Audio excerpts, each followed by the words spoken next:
meeting you was one of the greatest gifts, honestly. Like sometimes when you're a pioneer or a visionary and you're seeing things before other people can see them, there's always a little bit of the question of like, am I crazy? Are other people going to really get this? And then when people like Reham show up and get it, it's pretty extraordinary. So I would love for you to share a bit about what it is that you are stewarding, the lives you're touching, and then we'll start there with an introduction. Hello, you can hear me? Okay. Well, thank you for the beautiful sharing. I think it makes for a beautiful transition. And I think just a bit about me. I'm really, first of all, very grateful to be speaking to you all. Perhaps this is the smartest crowd, like super smart, super like niche group that I've spoken to. And I think this kind of sharing here means a lot to me, just because I love to be around co-creators and leaders and impact, making. I think I'm gonna speak a bit about identity in a bit, but I used to be the healer, then the teacher, and now I want to be like a partner with other people who are also leaders and leading. And I think this standing here means a lot. So thank you for inviting me, and thank you all for being here. Um, yeah, sure, that's better. So just to start, I'm Riham, and when she called me doctor, I'm like, oh, I forgot I was a doctor. I'm here only for 24 hours, and I forgot. Like disillusion of like ego. But I started off as, I guess, my whole journey. I grew up in a family where my father is an entrepreneur. He loves land, he loves buildings, and he made a business out of nothing. So he had that grit, and that really helped us move from the mountains to the beach city to really like scale and grow. My mom has been like the housewife, the beautiful, loving, amazing mother. So I grew up with a lot of nourishment and love and care. And I guess I used to always look up to my dad as like he made it. So I have to be that too. And I guess part of me really underestimated the power of the feminine that my mom was leading. And just when I grew up, I, like all of my siblings, ended up going to business school, finance, just to work in the family business. I felt a different pull. I was like, no, I'm not going to work for you. I'm going to be you. To my dad, like, I'm just going to create another business. I'm not going to be working for you. And to me, I was a straight A student, so the best bet was just go to the US, study medicine, just do it your way. And he was so against that. He didn't like it at all, not the medicine part, but going to the US. He's like, this is a different planet. Where are you going? Just go to London. It's 6 hours by plane. And at that time, Walid and I met my husband, and he was like, no, no, no, let's just go to the US. It's far. Let's just do that. And flying from Saudi to the US, when I first landed, my phone SIM card like didn't work. I'm like, oh, I'm actually in the moon. It's a different, like my phone is not even picking up signals. So probably I'm just outside the globe. And I came here, I wanted to study medicine. I did major in biology, philosophy. We went in many trips to volunteer, like in Sri Lanka, Philippines, and we did a lot of like adventures, Walid and I. And then after that, I transitioned into engineering, because I think for me, engineering was super exciting because it had like the biomedical engineering part, and I was fascinated about the 3D printing, and let's just know more. I was hungry, I was striving. Just let me learn things that no one else knows in my country, just so I can stand more, just so people can see me. And I'm a middle child, so I have a lot of like see me issues. Like no one is seeing me. Like I have to be seen.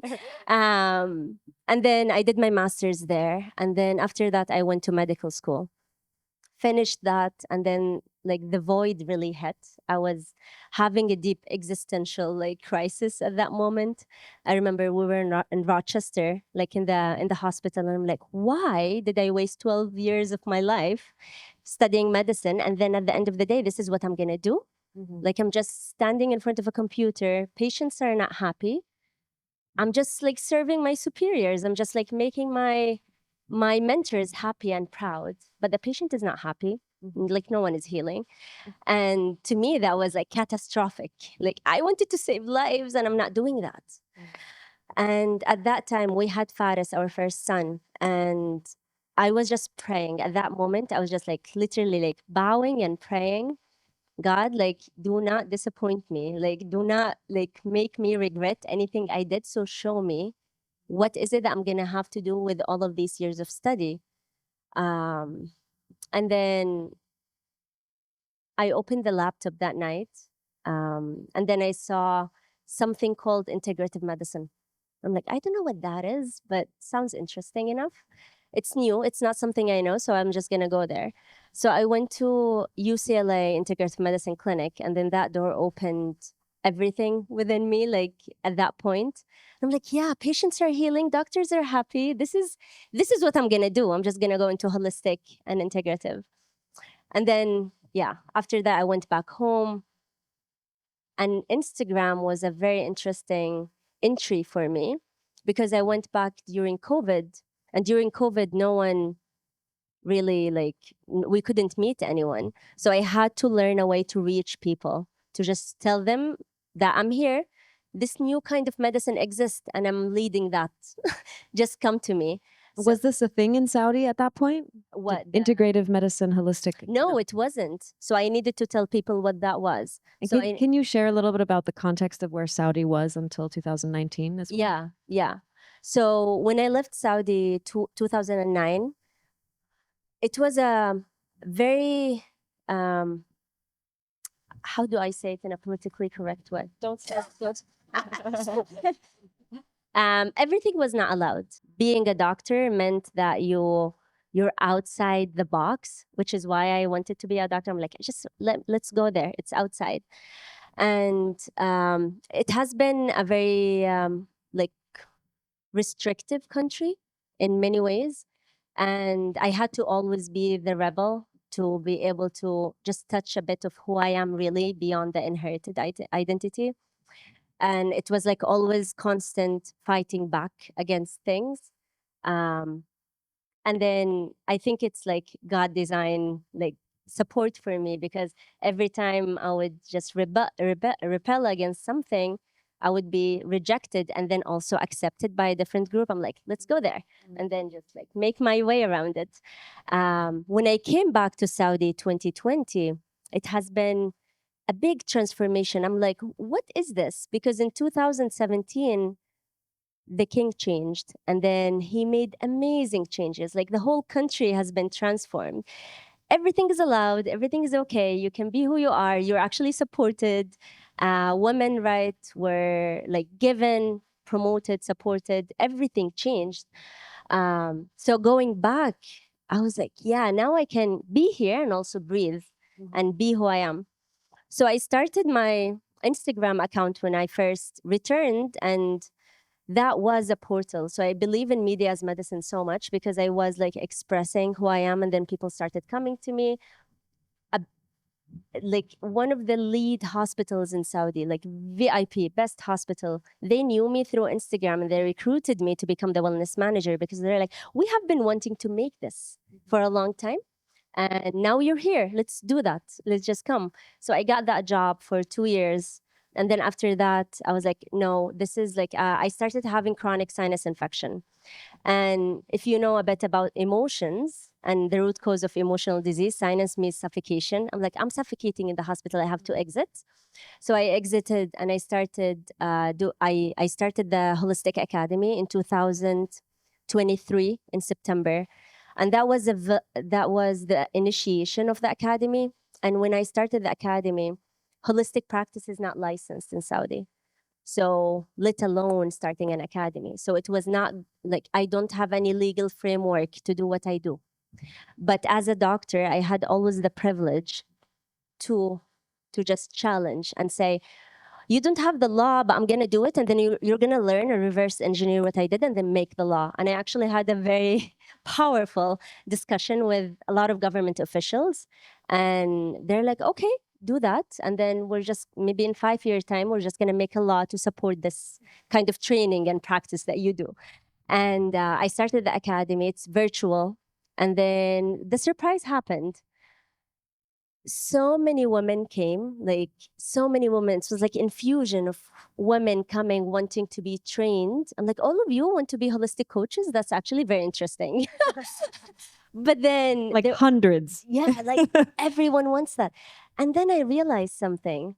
Over the past 2 years, we've trained 500 women to become holistic coaches. But then the academy transformed to become a tribe. So they started calling themselves a tribe.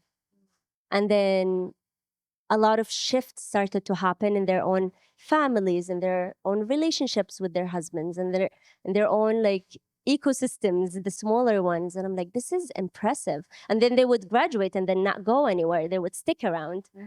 And that's the evolution of where I am now with the academy. It's like they're here, they're hanging around, and people are still coming. I'm training hopefully leaders, and I tell them that the reason I train you, not for all of you to become coaches, but to learn how to lead something new from this holistic lens, because it's the lens that can show you how everything is connected, how everything is one. We're not separate. And it has been fun. Yeah. Yeah.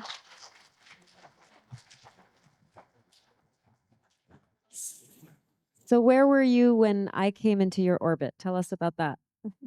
Our love story. We had the craziest story. To me, I still have wonder. I'm like, what am I doing here? Wow, how did we meet? So I was back in June or July. This is like, because the reason I'm sharing the story, because it's really like I want everyone to see it. Like Azria said, it's personal, but it's also very universal. Since I started the academy, I started really working on my, spirituality, redefining my own religion. And at that time in June, I was working on my, for the first time in my life, I was examining my relationship with money. And I was like, oh, maybe I have limiting beliefs around money. Maybe there's something there, because I never, to me, money exists and it's there. Like, I don't have to think about it, it's just there. And I remember the first time, it's not because I'm super rich or anything, but just this is my default mode. And when I first learned that we have to buy chicken with money, I crashed. I was 8 years old. And my mom was telling me like, oh, we got this chicken for like $5. It's like 20 reals. And I said, what? So we pay money to get food. And that crashed me. Because I was like, what if we don't have money? She's like, we don't eat. And I'm like, whoa. Whoa. Like, whoa. Like that was, so you can see how my default mode is set. So when I first questioned my relationship with money, I realized I had a lot of limiting beliefs about money. And I think when I first started working with that, is like, I don't need much because I don't care about money, because money is only for men. It's only for people who wants to make money. I want to make good. I was like, I don't care. I just will work even for free. I had that and then my husband is the opposite. He really cares about and he made it so obvious. And every time he would say, how much are you making now? I'm like, don't ask me that. That's offensive. And then we would have serious conflict and fights around that. I'm like, you're just no. And he wouldn't understand me. And I think now I understand the frustration he had, because he's like, why is she also offended? And then after that, I opened my inbox and I started saying, no, I want more money. I desire more money. It's okay to have money because I want to change the world. So I need money. And I'm gonna want to have a relationship with it. And then I opened my inbox and then I saw an email. What was the title? It's something about $100 million. What would you do with $100 million? Might have been. Yeah. Yeah. And to me, it was like, I don't open a lot of emails. I have a very full inbox. But that one, I was like, what? I just worked on money, so that must be a sign.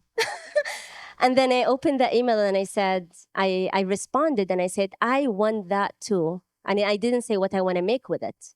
Did you know who it was from? No. Thank God it's not like a spam or something.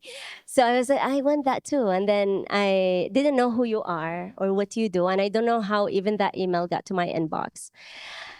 And then I remember Christy messaging me. She's like, you filled out a form, because I went to the website and I just filled all the forms that are there. I'm like, they're not selling anything. Oh, they have a membership. I'll just take that and then fill the form. And then we had a conversation, and then Christy asked me the same question. She's like, what are you gonna do with $100 million? And I said, I don't know, but I will figure it out. I will use it for sure. I just don't know. And then she's like, yeah, it has to be very specific and you have to define what you want to do, because otherwise you don't have the container to hold it. Like what? Like it's not gonna come for no reason. And then that really like intrigued me. Like, I'm gonna have to figure it out. And I went to my mind and I started having headaches because I'm like, I'm gonna have to figure this out now. I'm gonna build how many things. I'm gonna expand and then I'm gonna do this, and that didn't resonate. That wasn't it. Everything I did back then, that's it felt like I'm just making up stuff. And then I think how after, and then I joined your Telegram. It's the Telegram, yeah. Oh, that Telegram. Who's in her Telegram? That Telegram is so intimate. It feels like she's living with me, right?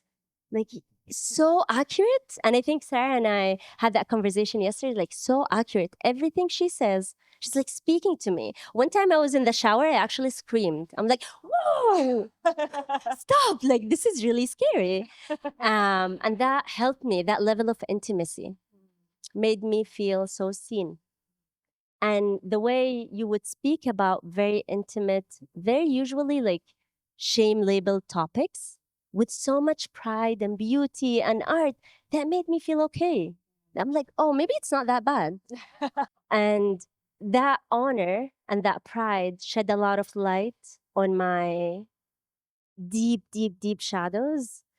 And one time I messaged you over Instagram and I said, but what if you said like, I'm gonna do this instead of this. And I said, what if I cannot get rid of that I do? Like something that I did and I felt shame, and it's okay. It's not even that big of a deal. But I was like so hard on myself. And then she's like, bring it to the light. And I said, ooh, it's that easy. Just bring it to the light. Just honor it, play with it. Why are you so like, just be. And that really like also made me shift. And the relationship we started over Telegram was everything that I was missing. Because yes, it was you speaking over the microphone, but it was not. Because when you speak, and I want to say this with full gratitude, you see yourself fully, which helps me see me, right? And that level of vulnerability and being able to allowing yourself to be seen is so generous. It's so generous, it's so courageous, because I did every kind of healing. I went to every kind of retreat. I did all things, East and West. And I still am open to exploring more, but nothing really like clicked that deep beyond what Azria was doing, because Azria was not teaching. She like, you're not teaching, you're just showing the life and the world who you are.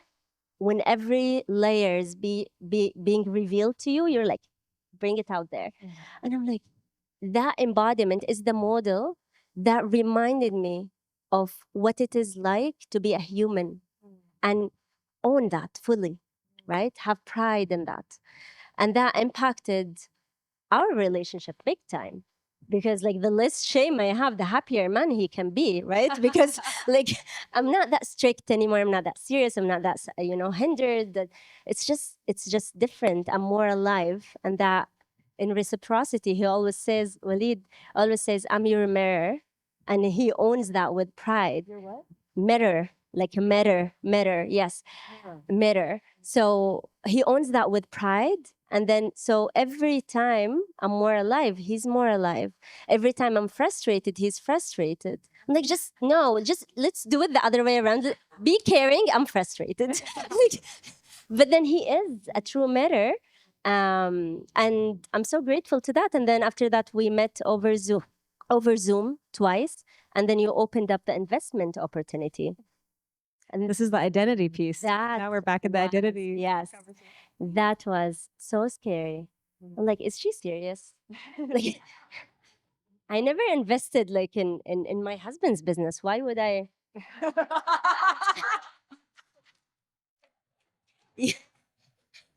It's and in Mexico, like, but why I was so scared? I could have said no, right, and just end the conversation there. But I was so scared because I was so drawn beyond reason. And then I was like questioning, like, does she have some kind of like magic? Oh, maybe she does. But it's not like first black question magic. she asked me was, "Did you put a spell on me?" Yeah, like something. Like it's magnetized. But to me it was freaky because I never felt that before.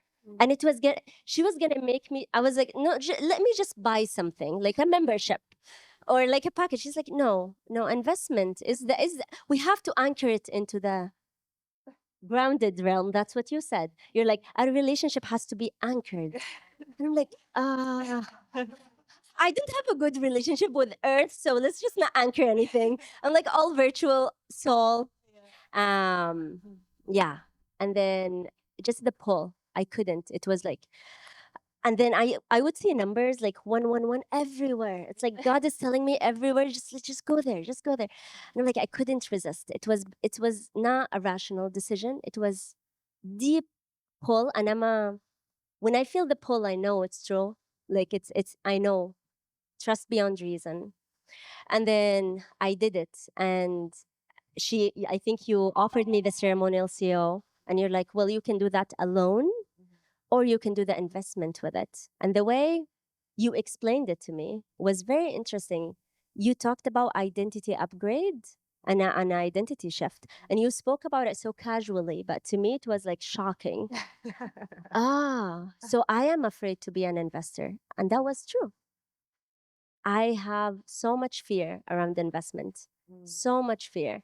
It's not because of the money, it's because of the investment. Like, Well, it's because of the identity of the investor, the association you have of what an investor is, yeah. and not seeing yourself reflected No. back in I'm that like, I'm too archetype. cute to become an investor. That's literally what I thought. Like, I'm too cute. Like, no, that's for real, like serious. I'm serious, but I'm serious book serious. I'm a doctor. I'm not gonna go there. That was, yeah. Yeah. And with that challenge, yeah, that turned me on. I'm like, yeah, I'm up for the challenge. Let's do this. If worst case scenario, I'm just gonna just lose that money, but that's okay. I'm just gonna go and experience that challenge. And what happened, like I was transferring and my heart was pounding. Like I felt my heart was gonna fall on the floor. I'm like, why am I so scared?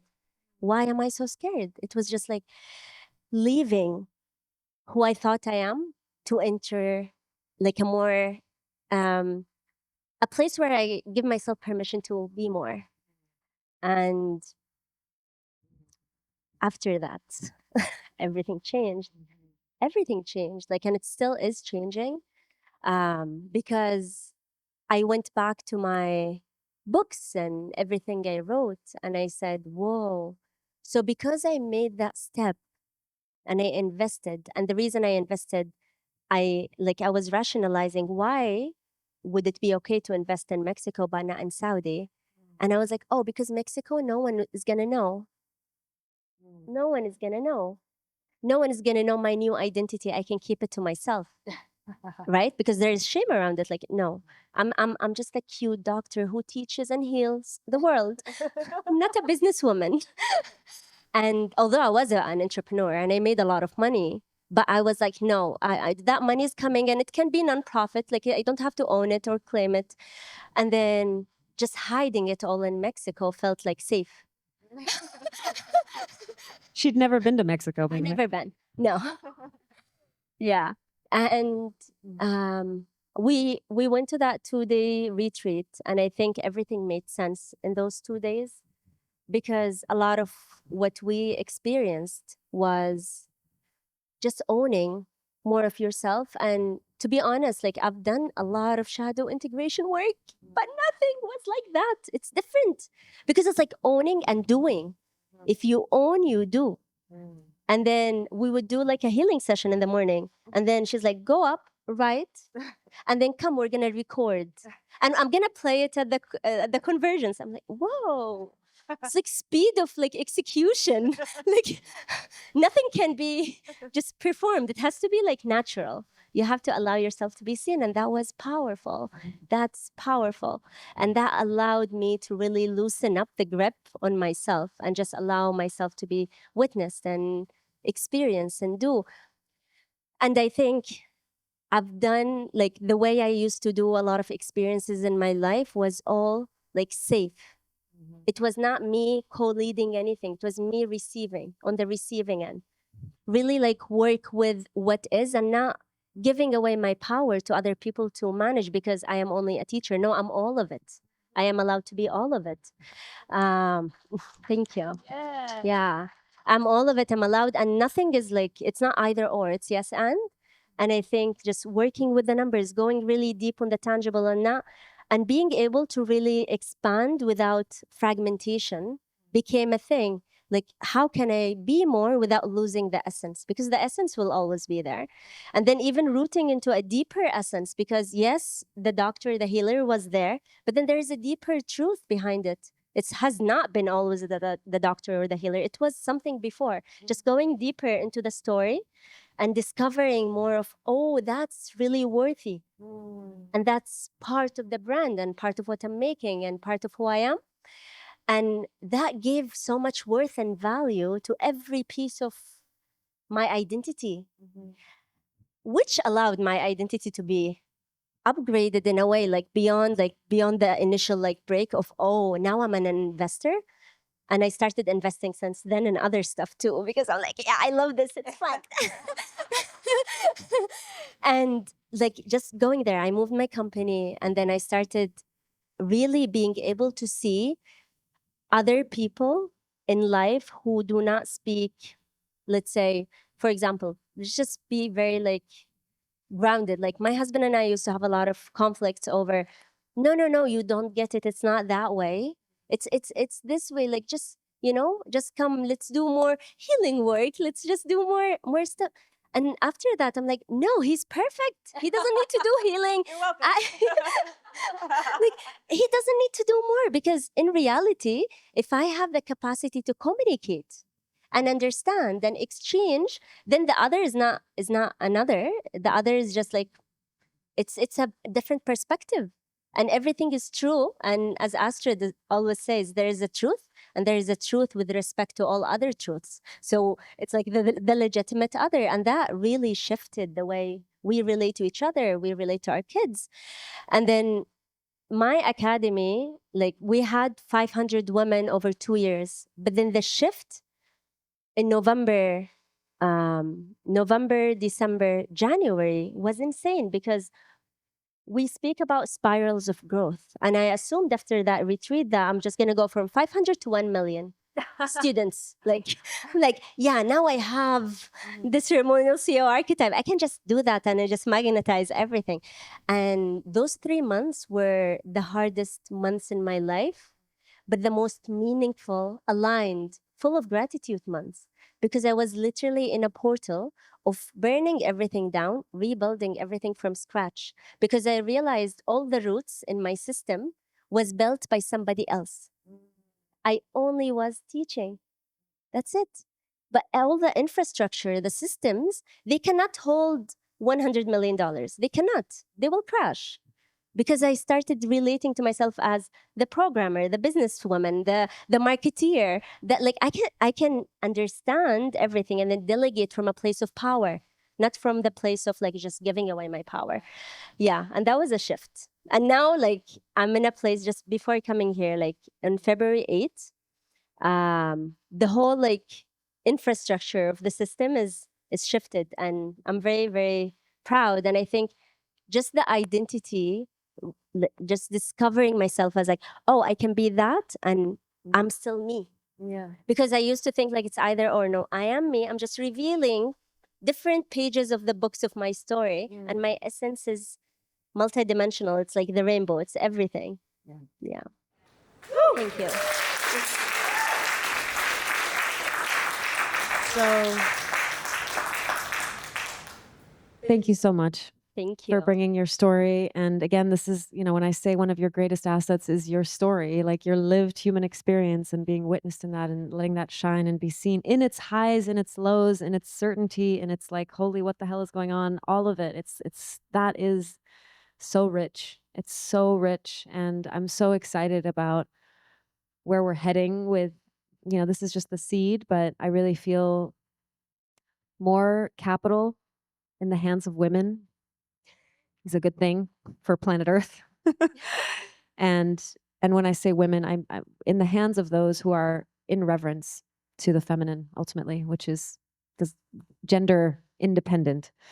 But really like being in service to something greater than us and putting our money where our mouth is. It's so critically important. And you illuminated something really interesting for me, which is that I was thinking about how many women might see an investment opportunity like KAVANÂ and bypass it and not say yes, even though it's perfect for them, because they don't see themselves as an investor, even if they have the capital.